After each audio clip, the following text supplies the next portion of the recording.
श्री स्वामी समर्थ. उद्या सर्वपित्री अमावस्या आहे.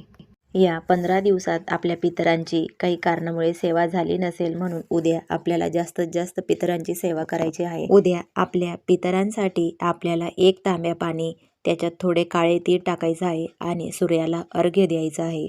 उद्या दुपारी 12 वाजता प्रत्येकाने आपल्या पितरांच्या स्मरणार्थ नैवेद्य ठेवायचा आहे. आपल्या घरात जी पोळी बनवली त्यातूनच एक पोळी घ्यायची. त्या पोळीवर बिना मिठाचा वाटीभर भात आपल्याला त्या पोळीवर ठेवायचा आहे. त्या भातात थोडे काळे तीळ, थोडे तूप टाकायचं आहे.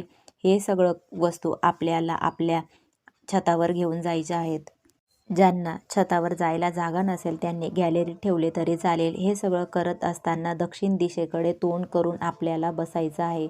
हा नैवेद्य आपल्याला दुपारी 12 वाजता आपल्या छतावर ठेवायचा आहे. नैवेद्य दाखवून झाल्यावर तिथेच बसून 1 वेळा पितृस्तोत्र 1 वेळा म्हणायचं आहे. पितृस्तोत्र आपल्याला नित्यसेवेच्या पुस्तकात 172 पेज नंबरवर मिळून जाईल.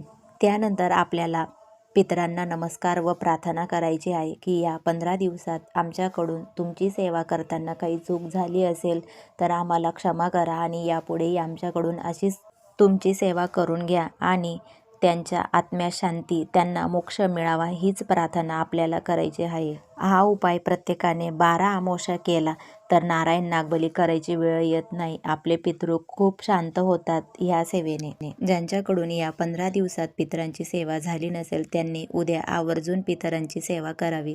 उद्या दानाला पण तेवढंच महत्त्व आहे. आपल्याला एखाद्या गरजूला किंवा दारावर अमावस्या मागायला येतात त्यांना त्यांच्या घरात 1 टायमाचं अन्न शिजेल एवढं आपल्याला त्यांना अन्नाचं दान करायचं आहे आपल्या पितरांच्या स्मरणार्थ. आणि शक्य असेल तर यथाशक्ती त्यांना दक्षिणा पण द्यायची आहे. तुम्ही एखाद्या गरजूला छत्री किंवा चप्पल, ब्लँकेट दान करू शकता. अमावस्येच्या दिवशी आपल्या पितरांच्या स्मरणार्थ दान केलेलं खूप पुण्याचं काम आहे.